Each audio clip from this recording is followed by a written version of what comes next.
Rekaman CCTV yang memperlihatkan detik-detik seorang perempuan muda hilang usai pamit pergi dengan pria misterius viral di media sosial. Rekaman CCTV itu salah satunya dibagikan ulang oleh akun Instagram Fed Gramindo pada Sabtu, 12 Juli 2025. Korban diketahui bernama Ririn Dwi Cahyani, 18, perempuan muda asal Cengkareng, Jakarta Barat. Tampak dalam rekaman CCTV itu, Ririn yang mengenakan kaos berlengan pendek dan celana hitam terlihat berjalan beriringan dengan seorang pria di gang perumahan. Keduanya terlihat berjalan santai dan sempat berpapasan dengan warga. Tak ada gerak-gerik mencurigakan dari korban dan pria misterius tersebut.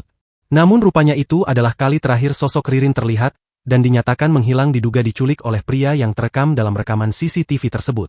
Dikutip dari keterangan unggahan, Ririn diketahui awalnya pergi dari rumah pada Minggu, 6 Juli 2025, siang setelah seorang pria yang mengaku bernama Muhammad Furqon Alvino bertamu ke rumahnya lalu mengajaknya keluar untuk membeli jajanan. Namun sejak saat itu Ririn tak kunjung pulang. Saat dihubungi pihak keluarga, nomor ponselnya pun juga sudah tidak lagi aktif. Diduga, Ririn menjadi korban penculikan yang dilakukan oleh pria yang baru dikenalnya tersebut. Keluarga mengungkapkan, perkenalan keduanya sendiri terjadi melalui media sosial Instagram.